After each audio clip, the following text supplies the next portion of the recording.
It's really important that our country has a thriving farming industry, with farmers being able to not only supply us with good food, which of course is the most important thing of all, but also to look after the landscape, to look after the soil and the water and the bees that actually are incredibly important for creating the food in the first place and making sure that that supply of food is secure for us.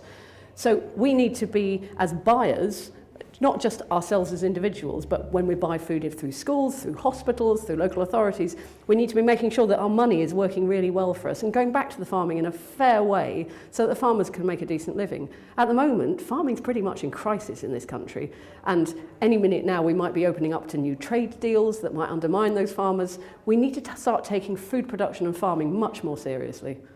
When you ask people what they care about with food, most people will express some kind of desire for it to be local, for it to be British, for it to be high standard.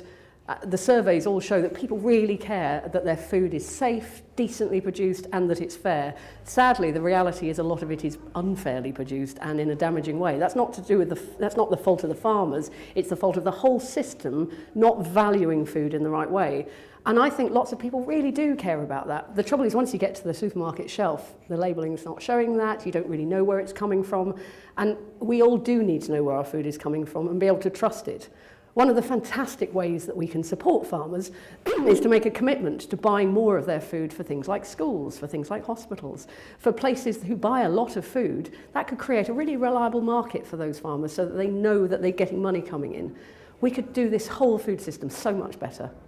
I spend quite a lot of my time meeting with government officials, with people making decisions about big money, how it's going to be spent, how our taxpayers' money is going to be spent on supporting farmers, supporting the environment, helping pollinators, bees to survive.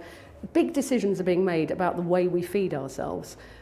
What government needs to do is to take this seriously. They are in charge of billions of pounds. That could be being invested in thriving rural economies, in decent farming, and in really healthy, delicious food for school children and hospital patients. That money could be being made to work for all of us. At the moment, I fear that things like Brexit, big changes in the global economy, are taking their eye off that ball. But actually, Brexit provides an opportunity. We're going to remake our agricultural policy, our farming policy, for the first time in 50 years since post-war. That is a real opportunity for us to say, how would we like our farming to be? How would we like to invest our taxpayers' money? And I'm really, really up for making that happen. And there are different philosophies in government. Some of them really get the idea of supporting local farmers. Some of them are more keen to open up our markets to get cheap food in from anywhere. We need to make some really big decisions over the next few months. We're going through massive change in our food and farming system to do with Brexit, to do with new trade deals, but also to do with the fact that climate change is upon us and farmers are experiencing big variabilities in the weather. In a way, those things are just being accelerated now. So the advice is to support farmers. We must be buying food from them direct. More of the money goes back to the farmer if you buy it through a market, or if you're a procurement manager, somebody in a local authority who can actually buy it direct from the farmer, making sure that we're supporting the right kind of farming. That's more local food, more sustainably grown food. And all of this is absolutely possible. As an individual consumer, it can feel quite daunting, but I think if each of the time you make a decision, you're voting with your pound every time you're buying food. And if you can just add a bit more to your supermarket trolley or in the market, buy a little bit more from somebody who you know where it came from, that can really help to all build up to change.